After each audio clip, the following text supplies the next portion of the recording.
It's mostly just full of lies. Oh, good. Okay. Better than the truth.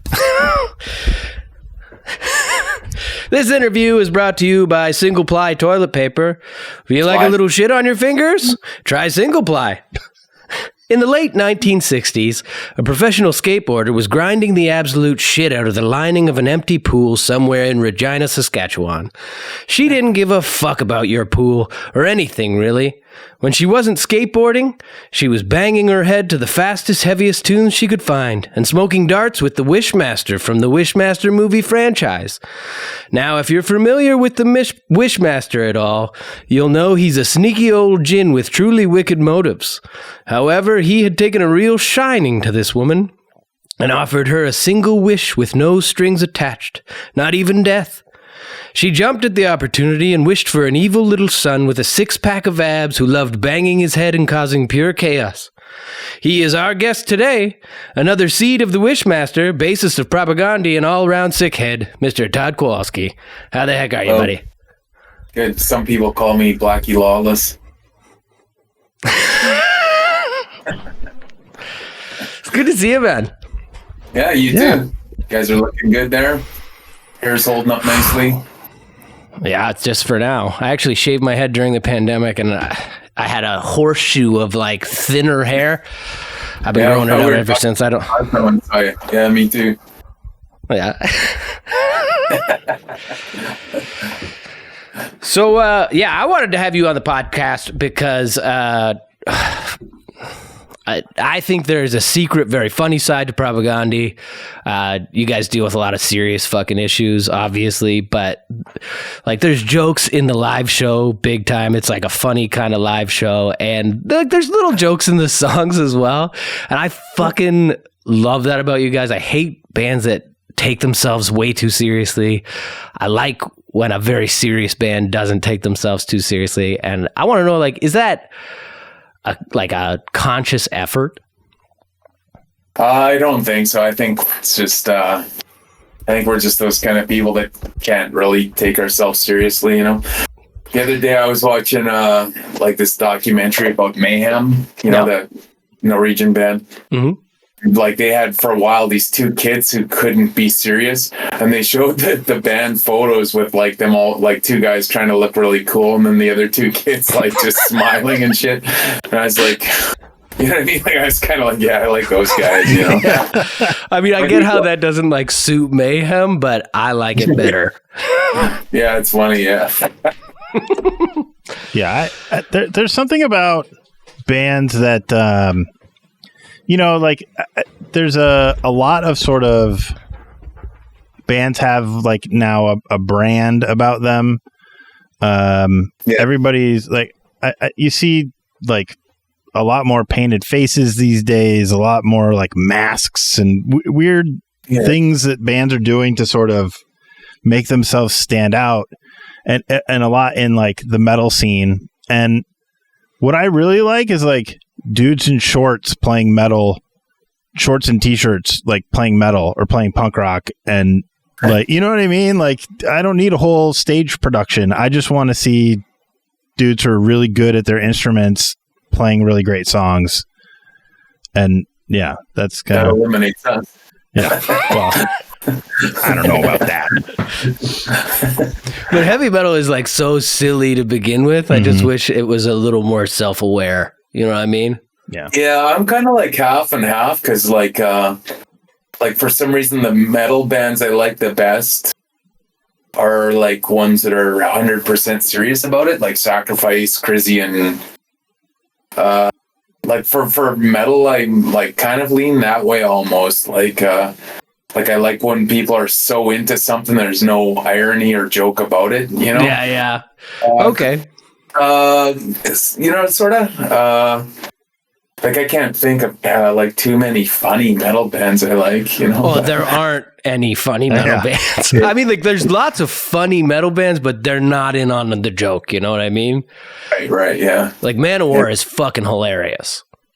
Yeah, and then like who can actually listen to Manowar or like. You know what I mean, and like really feel it. Like I love this, you know. Yeah. So I. But I know what you're saying. Like, I think, I think it's like up to your personality. Like, I don't think me and like Jordan, Chris, and Sulin could stand there trying to look cool without, you know what I mean? Someone side eyeing. I'm like, what are you doing? Yeah. Like, do you have any idea where that came from? Like, I know you've said it's just like part of your personality, but it clearly doesn't come from like going to metal shows. Maybe it comes from like going to punk shows and shit like that.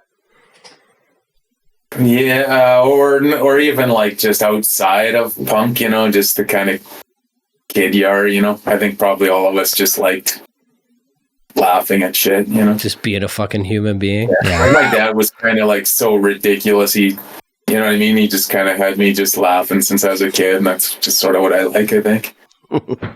Awesome. So my kid brother is the one who sort of introduced me to Propagandhi, and when I was like, we were in high school, I think, and so I texted him. I said, "Hey, I'm interviewing Todd tonight. Do you have any questions?" And he like hit me with this whole fucking list of stuff, but I'll cherry pick a few of them. Okay. So he wants to know, like, so when you're writing, like, when you're writing like the Todd songs, right? There's the Todd songs on the albums. Like, are you primarily writing those from guitar to start, or are you writing those? Yeah, never on bass. You know what I mean? Like, bass is, as far as a songwriting instrument, isn't necessarily the finest tool, I think. Okay. Yeah. So yeah. So they're on guitar. Then I show Chris, and then we just start jamming. And he can change them or add something if he wants, but usually they're roughly, or pretty much roughly what I showed him in originally. Yeah. Okay. Are you aware of the Propagandhi playlist on Spotify? No. It's just the Todd songs. It's a playlist of all the Todd songs from Propagandhi. And I had been thinking about this for a while. Like, you guys should do like a release of all those things on like one record from across all the albums, like as a thing, like a special edition release thing. And I was like, I wonder if anybody's made that playlist, and it is there. It's great. I have it saved, and I listen to it all the time. Just erasing Chris. Yeah. Well, I guess for me, it's like they're kind of my songs and my singing, but like to me, it's all one band. Oh, yeah. You know what I mean? I try not to separate them, like my songs, Chris's songs, so much. You know, I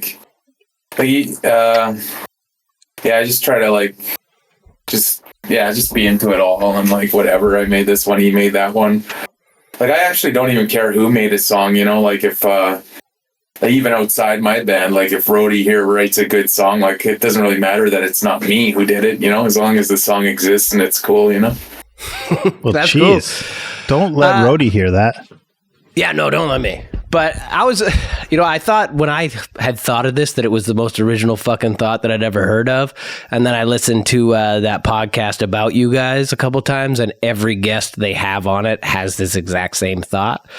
But it seemed like on Today's Empires, you and Chris were like trading off vocals like in the same song more often, like March of the Crabs. I'm sure you've been asked this question before because, as I said, not the most original thing. But is there a reason, like I imagine it came down to writing, but is there a reason why you guys don't do that as much anymore?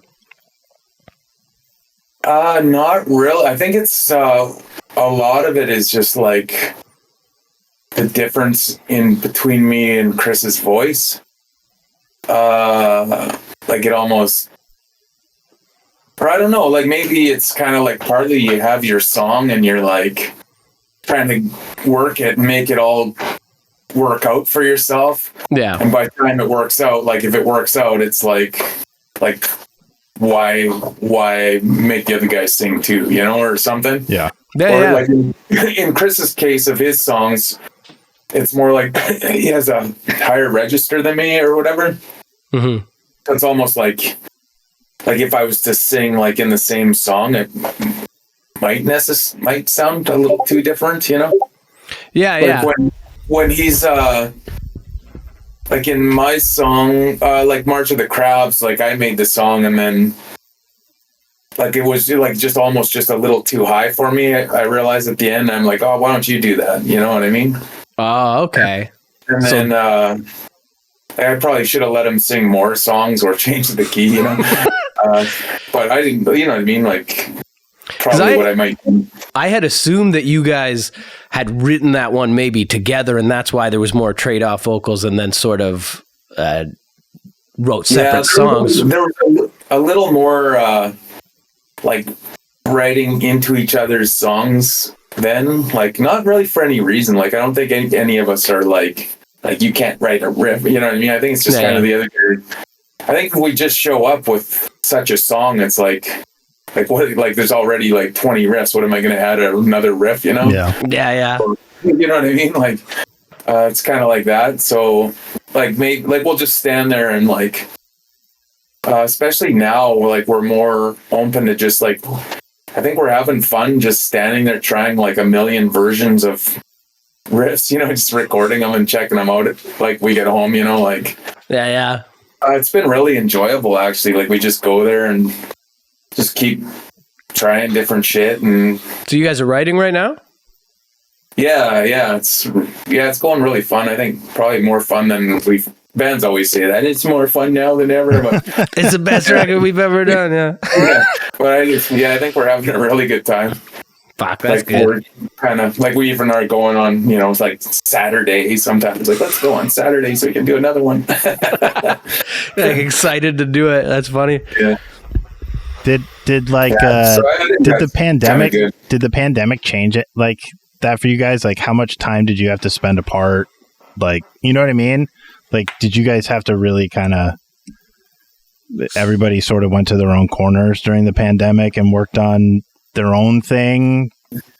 Yeah, I was like, I was just here, like just making just tons of recordings, just playing by myself. And I think Chris was doing the same. And yeah, we all live within a few blocks of each other. So it's like, not like like running off, you know, to anywhere, you know, like, but yeah, we weren't up to anything together during that pandemic. And I don't even know if it was so much COVID rather than just like, oh, now's our chance to be lazy. You know what I mean? Yeah.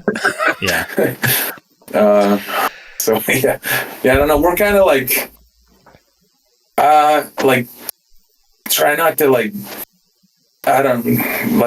we're not lazy, but we're like it's almost like we wait, like we collect riffs and wait and wait and wait and wait. And wait, you know what I mean?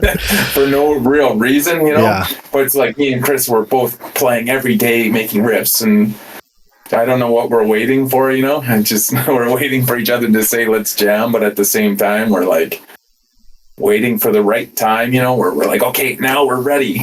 Yeah. Like it seems like you joined the band in like 1990. 6 or something. Yeah. And it's like, fuck, you weren't on a recording until Today's Empires came out. Like I was talking to my wife today about that because I was listening to a podcast, sort of getting ready to talk to you that you were on, and I was like, fuck, man. I started listening to the band after you joined it and like didn't know that you were in the band until Today's Empires came out. Like the whole time I was just being like, oh, their bass player's got kind of a weird voice, man. But like he'd been gone forever. Yeah. It's like Vinnie Vincent's showing up on Creatures of the Night tour after Ace was gone. Is that a Kiss reference? Because I don't understand. Not telling you. It is.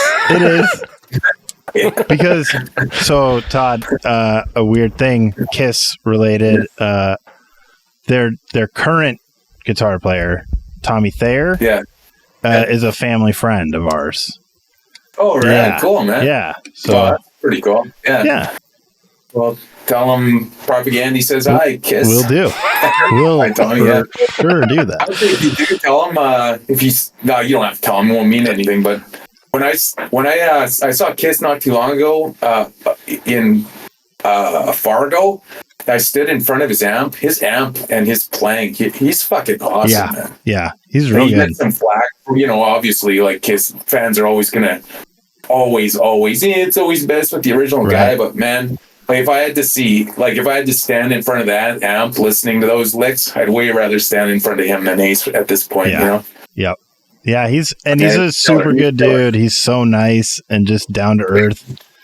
That's awesome, man. I actually even listened to his band Black and Blue when I was in like grade 6. Yeah. Yeah, he's a good dude. Yeah, my mom met him because she's a nurse, and his dad was a patient of hers, and that's how she met the family. And so anytime Kiss is in Detroit, we get the hookup because my mom will just send us passes and all kinds of stuff. It's great. Well, they're coming to Detroit at the end of the year, so get down there. Yeah, it's the end of the road, they say. Yeah, we saw them the first pass through Detroit on the end of the road, and they'll hit it again. I saw them twice on the first pass. Yeah, that's awesome. Why is the one guy in Kiss like a pussycat? Gene Simmons gets to be like a fucking demon, and then the cute guy behind the drums just gets to be a little pussycat. Why is that? I think he's probably less creative of a guy. They literally were painting their faces and they all got to be a just choose. fucking demon. They all just chose their own. Yeah. Yeah, Peter Criss. Do whatever on their face. Yeah. You could have been fucking anything, and he was like, I'm a pussycat. Yep. That's incredible. Yeah. Well, for a while, Paul Stanley had the star, and then he actually changed it to a bandit mask for a while, and then... Oh, really? Back to the star, yeah. I mean, the star looks good. Yeah, the star is awesome, yeah. And they all do their own Gene makeup. Simmons, but they do? Yep. Before every show, they do their own makeup. To this day? Yep. Yeah. Holy fuck. Torture. What you call torture. Yeah. That's incredible. So I don't really know anything about Kiss. Well, now you know some things. Yeah. Yeah, now you know some things. I think I know all their names. There's Peter Criss. Yeah. There's Ace Frehley. Fucking Gene Simmons, of course. And Lane Stanley, of course. Lane Stanley. Lane Stanley. Yeah. I have to ask this question. So a friend of ours, of Rhodey and mine, Ashwin, he's from Houston. Yeah. And he's part of our Discord. And we do this thing we call Discord and Chill on the weekends, where a bunch of us just get in one of these voice chats and just hang out and watch YouTube videos together and shoot the shit and whatever. And Ashwin likes to drink. And every time we get together, and this is 20 times at least, once he gets a certain level drunk, he likes to tell this story, the story of how he met you once in Houston. And he came up to you, I think it was before a show, and he wanted to buy you a beer, and you politely told him that you don't drink, and he has to this day felt so embarrassed about not knowing 10 years ago that you didn't drink, and asking you if he wanted a beer, that now he brings it up every time he gets drunk and talks about how embarrassed he is. So I was just hoping you could maybe just tell him how you do remember that and how he should be embarrassed about it and how bad he should feel for asking you that. Well, he can maybe be let off the hook for this transfer. He's going to die. Fritzy was telling me this. He was telling me that story right before you got here, and I was like, I did that the first night I met Todd, 100%. We were in a bar in the UK, and I was like, you want a beer? And you were like, no. And I was like, oh. and you were like, I don't fucking care at all. Oh yeah. The amount, it's not even something that like think about or like. It must happen to you a ton. Like, literally, like it's not like I walk around like I'm straight edge, Yeah. Like literally, I do not give a shit. Yeah. As we were on tour with Zach Wilde one time, and our tour manager was like, "Hey guys, just so you guys know, he's straight edge now. He went straight edge." And I was like, "The guy's like 50 years old. He didn't go straight edge. He fucking sobered up." Yeah. Yeah, exactly. I don't think Zach Wilde discovered some fucking straight edge hardcore and fucking Got put really X's on into his Earth hands. Crisis, and yeah. Pretty soon we'll see him on the next like the 10 millionth DC documentary. It'll be Ian Mackay, then Rollins, and then Zach Wilde. Zach Wilde. Just drinking water out of Jack bottles. Oh, So on fucking Today's Empires, the difference between your voice then and like what you're doing now is fucking huge. Like you were screaming your ass off. Like you were just like straight up screaming your ass off. Yeah. What is the difference? Like now you sound as brutal as ever, like when you're doing your yelling scream kind of thing, but it sounds more sustainable to me. Like, have you done anything to change it?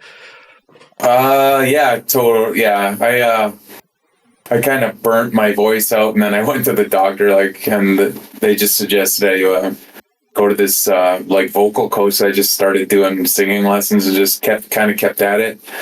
And then I was just trying to figure out just a better way to do my usual singing without frying myself to pieces. Yeah. I was like really hurting my voice singing like that. It took so much effort. It was like way harder to stay in time and stuff too. So yeah, because you're probably pushing the fucking shit out of it, right? Like it sounds like, even on record like you're giving it your all. Yeah, it was 100% my all. Like there's no chance I could have went any harder. Like I mean, that's awesome. Like, I paid for it, you know what I mean? Yeah. Like I guess the other thing too is because I like bands like Drop Dead and Los Crudos and stuff. Like I didn't realize that all these people actually are probably, if they tried to sing, like I sing like baritone and they're probably whatever's next. Yeah. Mm-hmm. You know what I mean? Like I think that's where they naturally sit. Like even Chris, like even when he's yelling, it has like a more like not piercing. Yeah, he's definitely he sits higher up. Yep. Yeah. You know, like it's a more tight kind of yell. Mm-hmm. And I think I realized later, like I'm like trying to yell like Crudos and Drop Dead, like just going for broke, you know? Yeah, Whereas like my natural voice, those aren't even natural notes that I can sing, let alone yell. You know what I mean? So it's like... Yeah, so you lowered quite a bit of it, and then like you're still screaming it, but obviously it's in a more comfortable range for you. And when the notes, like some of the notes are still just that high, but I just don't push it as hard. You know what I mean? I mean, with every record, you also seem to sing more. Like it's like almost like you're getting more melodic with every record. You know what I mean? Yeah, I actually find it just way more enjoyable. Like even listening, like I just like find myself listening to records with really awesome singers. I just like it better. Like I mean, even digging back, you know, like I really like female rock singers like Lee Aaron and Saraya, and I like Unleash the Archers, the metal band. Like I find her sing. Yeah, they beat us for a Juno last year. Yeah. Oh yeah, cool, man. Well, you had to get beat by someone. That's the one. Like I'd be like, okay, fine, you know, they're awesome too. So she's got an awesome voice. Like I find her singing is like, to me, like just so enjoyable, like the tone and power, you know. It's got that like 80s kind of hair power, but also mixed with like a little bit of the fantasy metal kind of stuff, you know what I mean? Yeah. Like sometimes I listen to it and I'm like what the tools they have at their disposal, like her voice, and I'm just like, man, if I had that, what I couldn't do, you know, like I'd just be a dreamer, like living my life, you know? Yeah. Like you know what I mean? Like, I definitely do that too, man. Just like fantasize that you have written this piece of music that you love very much. You know what I mean? Yeah. And like I say, as long as it exists, what does it matter if I made it or they made it? You know, True. It's kind of cool. It's funny you say that.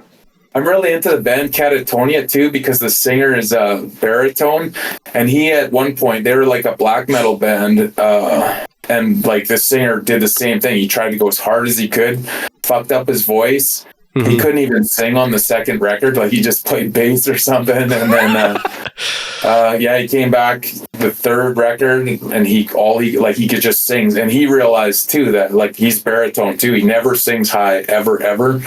And I was like, well, if they can pull off like 10 amazing records with the guy never going high and just staying in the zone, it's like I actually find it more pleasing to my ear than like even like my favorite singers like Judas Priest and that, it's just like yeah. I won't say more, comparing stupid, but like well, it's weird because like just as good, just as good. Like he doesn't have to go high like Halford. It's just ruling as it is. Good enough. Yeah. With heavy metal, like you never really come across like low singers, deep singers, unless they're like doing that sort of growling stuff, right? So it's like, yeah, that's kind of awesome. Like I think it seems like inside of heavy metal, people are just like higher, the higher the better. And it's like everyone's pushing each other to sing higher and higher. And at the end of the day, it's just like, fuck, man. Like, what's the point? But you never really hear people going for the like the low stuff. And I think it's just as impressive. Like, it's the opposite end of the spectrum. And you can actually hear a type of tone that is unusual. You know what I mean? Yeah. Mm-hmm. Because people who aren't baritone, I don't really know what I'm talking about, but roughly, like people without that timbre of voice, like can't do that as much as like people like him can't sing high. Yeah. With that same tone, like it's different. That's why they're kind of separated in like a orchestra, or not an orchestra, choir or something, So like here's the good points of you, here's the good points of you, and I will hear people like try to copy Catatonia because they're so awesome, but it's almost like some of the people trying to copy them, like they're not a baritone, so it's like it doesn't have that same soft, like really warm tone, Yeah, that like all enveloping deepness that it gets. Like I'd love to be able to do like lower stuff, but anytime I get down there, I end up having to kind of like introduce distortion to it for whatever reason to get there. Right. And I can't sing low. It ends up just going, and I try to do the like Tuvan thing. Yeah, like I'm the opposite, it's like I can go like pretty low. Like I can sing like a couple octaves. It's just a lot of them are like way down there. The deeper ones, which I is mean, like I was gonna say that's one of the great things when you discover a band that has like a baritone singer. Like I'm a baritone, and so like trying to just when I'm in my car and trying to sing along with the songs that like I'm playing on whatever on my on Spotify or whatever, and like so much of the stuff I like, it's all tenors singing, and I can't hit those notes. And then when you come across a band that has a baritone and you're like singing right along with it, and it just feels so good, and you're like, yes, this is for me. Yeah. I would say in that way, Catatonia kind of changed my life, to realize like where I actually may fit in the world, rather than being frustrated like every day of my life. Like, I was like, oh, like, because I realized I can sing along with every song. Yeah. There's something to be said for that too. Like I get a lot of the time people fucking come up to me after the show and they're like, my voice is fucking trashed from singing along. And it's like, well, that sucks. I wish that didn't happen to you. You know what I mean? Yeah. Like for me, like I couldn't sing along with like any Protest the Hero song. Like it's not even a thought in my head, Like, I just barely do like, it. oh, you found them, Yeah, I mean, like that's awesome that you found a fucking artist that sort of experienced something that you experienced as well. It's like, yeah, totally. One of the coolest things I've ever seen was on YouTube. I don't know if it was like a bootleg recording or something, but there was a show, and I think it was before the last song of your set.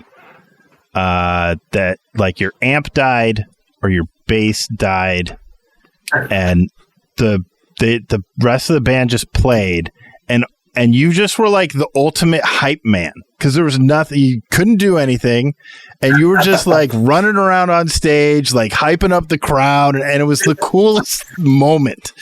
Like so many people would get thrown off, like so many bands would get thrown off by something like that, like a big equipment failure right before the last song or whatever.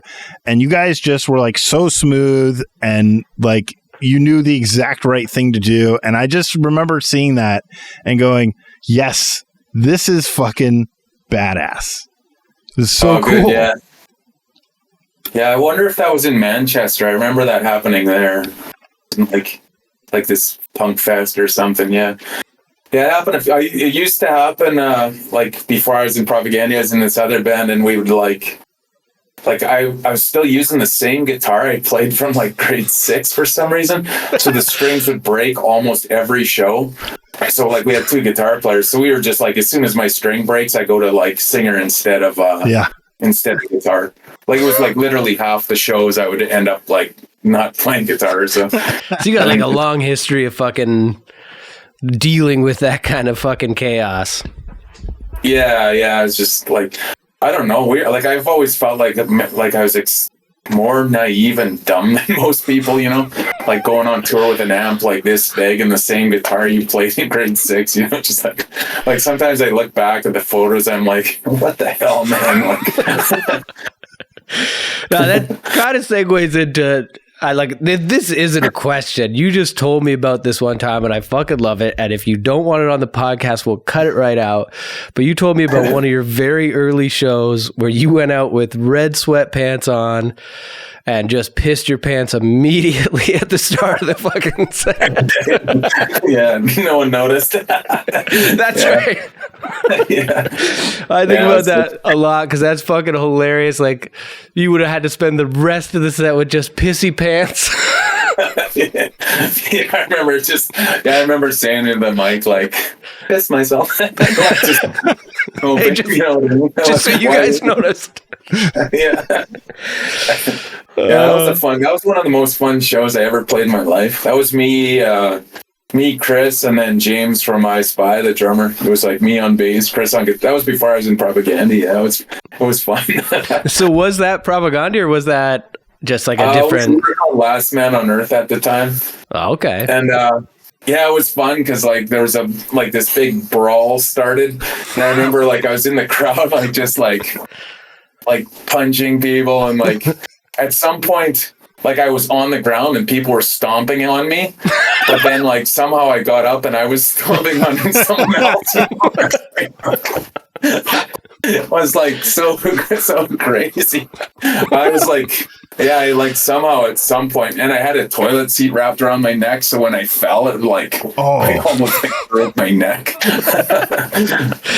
This is getting more chaotic and more chaotic. Yeah. I was just like so like alive. Yeah, full of adrenaline from a fucking excellent time. So every... Hey, can I tell you one other funny thing about that? Fuck yeah. The drummer, James, he never had like a steel rim on his drums. And Chris went to run and he was going to jump off of the drum. And he realized at the last second that there was no like steel rim and he was just going to break the wood. So he just let his legs buckle, like just, and he felt like just flat on his back. It was pretty I mean, I'm sure that looked intentional and looked like badass. Just like, man, that guy's fucking nuts. He's just going off right now. Yeah, there was I remember there being some old man in the back, and well, probably he was only like 50, but at the time he seemed like an old man. I remember after him, he comes walking up, he's like, "That was a lot of fun." That's how I feel. That's how I feel when I go to shows. Like I'm the old man in the back, and then I come up afterwards to all the young whippersnappers. And you guys were real good, because it's just aging is the worst. I still check out like new metal bands quite a bit, so that's how I kind of feel like there's not too many people like that check out scenes that are younger than them, Yeah. I kind of do just for my own interest. I don't want to miss out, and find out 10 years later, Well, I remember we came through one time and you asked me, you're like, you ever heard of this band, The Contortionist? And you had just like gone to their show, seen them and been like, wow, that was fucking sick. And at the time I was just like, that's awesome that you still just like go to shows despite like not necessarily knowing the artist that's playing. Like, do you do that fairly regularly? Well, most of the time I'll look it up on YouTube or something for a second, and if it seems like kind of interesting. But the Contortionists, I never heard anything of them at all. Yeah, that's just. But they blew my mind, man. I love that. Their live show is so fucking interesting, man. Like like it's heavy, but it's very chill, and it's like Mike, their singer, is putting on like a very robotic performance of sorts. Yeah. He's one of the most entertaining frontmen that like, and he's got like 40 words on each record. Like he doesn't sing very much, but it's like when he does, it's fucking powerful and incredible. Yeah, I liked his how he would like be interesting without having to go nuts, like sometimes I really like that, Yeah. It makes you realize like what a performance it is. Like we're all performing, but it's like he's just doing the opposite of everyone. He's not fucking jumping up and down and banging his head, but he's still like incredibly engaging and entertaining. Yeah, it takes a lot to do that. Like I saw Cynic once, and like Paul Masvidal, the guitar player, like he literally didn't move almost the whole, like not even his head, but somehow you're engaged, and then they play this heavy riff and he just starts headbanging like crazy, and you're like he just kind of makes this like one moment like, holy fuck, let's go, it's like the rest of the music I think he's like trying to lull himself into like a yoga trance or something, not yoga, but you're trying to get in, so you're just like, okay, let's get into this trance with this cat, But it's like some people have like a sort of like magnetism about them where they can like, they just carry themselves in a way that you're like, I'm just going to fucking look at this person. Yeah. I don't have that, so I got to jump up and down and bang my fucking head. So it's like, I think you got your jokes and all that good stuff going on. That's all I got is my jokes, man. Yeah, no, that's more than. I don't know. You do pretty good hip thrusts. Like the Richard Pryor, You have the good, like you got a good range of motion on the hip thrusts. Well, I do stretch. Yeah. I stretch thoroughly. Yeah, me too. Good. Yeah, that's good. Do you still have that 6-pack of abs? I'm not asking you to show them. You don't have to show them. Okay. And I'll say yes. They're pretty much there. They're pretty much there now. Is that from diet? These muscles are getting bigger than before. I've been lifting weights more. Oh, fuck yeah. So you're exercising wildly. You do like jiu-jitsu or something, don't you? I did for a long time, then I kind of my back and that, and I had to get hernia surgery and stuff, so I kind of switched over to boxing for a while, and then for the last maybe 7 years I've been just doing like Muay Thai instead. Okay. I actually get hurt way less doing that, surprisingly. That's my brother-in-law, we call him Moist Thai. He does jiu-jitsu. Oh, cool, man. Yeah, that's fun, man. That's a joke. So a hypothetical question. Hypothetical question. Propagandhi gets fucking kidnapped and held at gunpoint, and they say, you gotta play one of the fucking John songs from back in the day. What song do you choose? I think you only had 3 on the records. Yeah, I'd pick Showdown. I like that one. That makes it. Who sings John's parts? John. Well, no, can't be. It's got to be in the current lineup. It couldn't be me. Might be. Because he can already do the second part, so might as well let him do the first part. Yeah. Fuck, that made too much sense. John's songs, they're like that one, or he had some demo tape a long time ago. I remember the first song being really good. I would say those are my 2 favorite of his songs. Yeah, it's interesting. Like I remember hearing those songs for the first time and not really like getting it. And then Mo, our former drummer, Mo, found the Weaker Thans, and he was like, "Oh, Weaker Thans actually have the version of Anchorless from Less Talk More Rock." And I heard that, and I was like, "It makes so much more fucking sense in this context." And then it made me appreciate the version on Less Talk, but a lot more.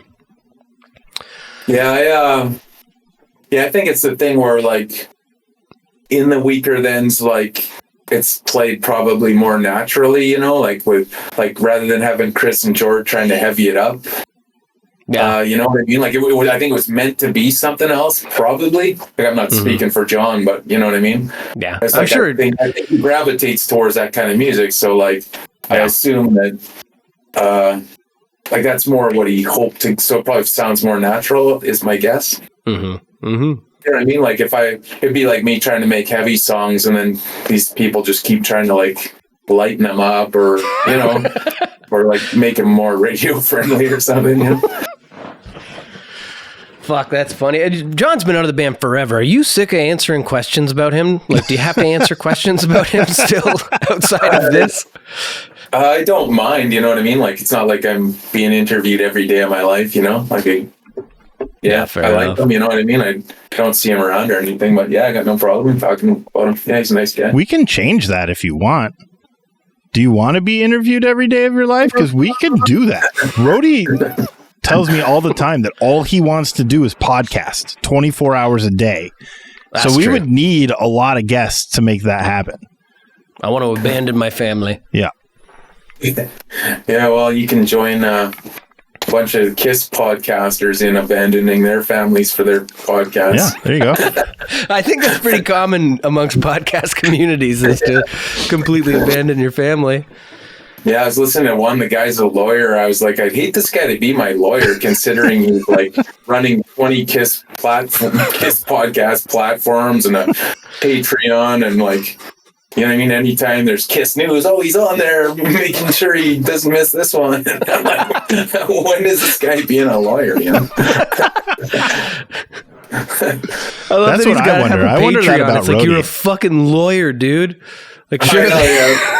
I thought that too, and the podcast has ads too. You know, it's like, Guy's double dipping. yeah, like, thank you so much for supporting us. You know, this couldn't happen without you. Sure it could. You're a lawyer. You're independently wealthy. But do it in your if free he's spending time. all his time podcasting, he's not charging by the whatever quarter hour. Yeah, maybe he's You not know? making those big lawyer bucks. Yeah, maybe he's just like tired of it. Yeah, I don't really care too much what is in and outs of his financial situation. We have a game. Oh, yeah. I make up a game every episode for every guest specific to that guest. Okay. And it's where I ask questions about something related to that guest. So Okay. your nickname is Todd the Rod. Yeah. So I thought I would ask you 5 questions about Todd and Rod Flanders, Ned Flanders' kids from The Simpsons. Okay. So, what is Todd's middle name? Is it A, on the show? Is it Nedward, Homer, Oh. Maud, or Garth? I hope Nedward. I'll say Nedward, even though I know it's Garth. It's Homer. It's Because Homer. Homer actually delivered Todd in an episode, a flashback in one of the episodes. Homer is I was the one hoping who it was actually delivered the baby. Maud. Named after his mother. Yeah, that would be good. The Flanders being a very pious family, what is the most vile thing Todd has ever said? A, ow, my freaking ears. Hell no. I don't want any damn vegetables. Or go to hell, zit face. I think the first one for some reason. He said all of them. It's all of the above. Oh, okay. Well, good. I can't lose. I'm Okay, so this is bad about at the other remembering son, fucking Rod. Simpsons trivia. Rod's favorite food is nachos Flanders style. How is this dish prepared? Nachos Flanders style. Okay. You just got to come up with it. I don't have multiple choice on this one. Okay. Nachos Flanders. Well, let's say it's going to be bland. So like what would be the most bland thing? You're on the right track. I'll tell you, it's cucumber slices covered in cottage cheese. Okay, there you go. Yeah, I was trying to think. Sounds like something my mom would eat back in the day, minus the nachos. Rod's favorite pastime is A, Bible study, B, hide and seek the Lord's love, C, staying quiet on long car rides, or D, watching other kids play. Probably D. It's staying quiet on long car rides, C. And the final question, how did Rod and Todd's mom, Maud, pass away? Was it A, she choked on a foot-long hot dog, B, she fell off some bleachers, C, she was killed in a bear attack on a church retreat, or D, horrible cancer? What were the first two again? Choked on a foot-long hot dog, or fell off some bleachers? I think the bear. She fell off the bleachers. Homer hits her with the t-shirt cannon. She got hit with a t-shirt cannon and fell off the back of a bleachers and fell to her death. I'm surprised I didn't die like that. I was at so many softball games when I was a kid. Hey, you want to hear, speaking of getting eaten by a bear? Fuck yeah. Yes. I want to hear all about it. There was, me and my dad and mom were walking in the forest, and we were talking about my mom getting eaten by a bear. And I said to him, I go, do you think it would eat her whole? And he goes, no, spit that part out.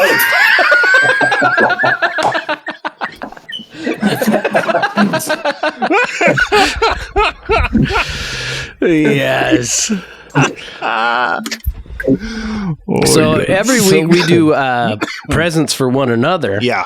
And sometimes we do presents for our guests. So I don't know if Fritzy got you anything, but I got you a little something. I didn't because I'm selfish and mean. I'm going to send it to you on Instagram, I think, okay. If I go can. there now. Let's see if I can figure out how to do this. Oh, yeah. I'll allow the replay. There you go. Hang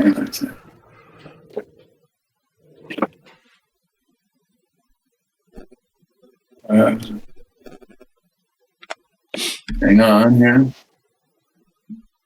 Oh, there we go. Active now. Okay, let's look. Oh, disappearing message.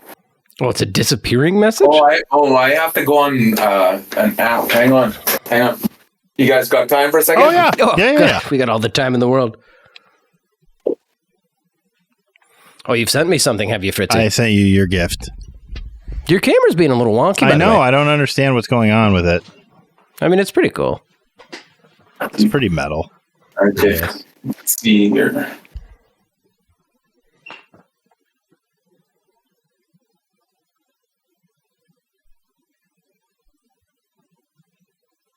Hey Todd, I'm a huge fan of yours. Your friend Rhodey wanted to get you a cameo and he had a massive budget. So guess who he booked? You don't recognize me by the voice and that's totally cool. A lot of people don't. I'm usually known for another skill I have. But can I ask you a question? How much is it for the Hey man, have a great podcast tonight and keep on rocking. Yeah, that's it's my friend Bryce. He plays in a band called Rival Town and he's the guy who made the snail fart video. I just texted him today. I was like, yo, my buddy Todd loved that snail fart video. Could I get you doing a shout out for him? And he was like, you got it. He sent it back so fucking quickly. Yeah. I like that he's in Crocs too. That's what I actually wear. Oh yeah, I'm wearing Crocs as well. Oh, right on. Yeah, cool. Tim's a big fan of Crocs too. I was told about winter Crocs this year. I gotta get some. They're like insulated. I saw that they have these little, like, you know, they make the giblet things or whatever they're called. They have ones that go on the toes of your Crocs, and they're fucking lights. They're like LED lights. So if you're walking at night, you can fucking see where you're going. Cool. I like. Yeah. Well, you tell that guy thanks a lot. I appreciate that. It's always nice to get my own personal snail. That video is so funny. Oh yeah, I watched it again today because I was like, I gotta fucking see it, man. And it still lives up. It still lives up. Yeah. So at this point, I think we exchange presents to one another, and we have our guest rate the present. Like it's a competition between him and I, and you need to say whose present was better. I guess he got 0. You got 10. Well, so far, this is episode 11 or 12. I've won 2. He's won twice. I've been on a pretty good streak here. Yeah, that's pretty good. Well, he's done pretty well. Now, he has sent me... Here, I sent it to you too, Todd, as well? So you can look at it on Instagram. It's a full-on comic strip of him locked in a chest in my garage. And he's about to fuck himself with a dildo. Well, and also there's brown. I got brown on my mouth, and there's a corn. You've been eating. Is you, this guy? I'm the dude in the trunk. Jeez. Who's been eating shit and fucking myself. Because that's what Rody tells me every day. Now, I will send my present for Fritzy to Todd so that he can properly judge them. And what I have done is I have recreated the artwork from Failed States, except for I have inserted Fritzy in it with a fire extinguisher, extinguishing the man on fire. I like this guy looking around the corner. That's Rody. Really? It's funny. That's supposed to be Rody. Yeah, I think he did a great job. This looks just like my garage and your trunk in it. Yeah. Oh, that's nice. This is really good, Rody. It's mostly tracing. I do like it. I rate these presents pretty high, actually. Pretty good. Yeah, you just got to tell us which ones. This like 9.9. Okay. That other one, 9.9. And the snail, 9.98. Wow. The snail wins. So it's the snail by a hair. And Rody wins again. I think it was a tie between our two presents. Yeah, but still, you got the tiebreaker. Fair enough. Yeah, I think that's fucking perfect, Todd. We do our sign off now, and we'd love it if you would do our sign off. At this point, we just tell the listeners of our podcast to eat shit and go fuck themselves. So if you would do the honor, that'd be great. Hello, losers. Eat shit and go fuck yourself. That's fucking great. So good. Thank you very much for doing Todd, this, Todd. Thank you so much. Yeah, thank you guys. Yeah, this is so fun. Thanks for the presents. You got it. We got to make it worth people's while. Yeah, exactly.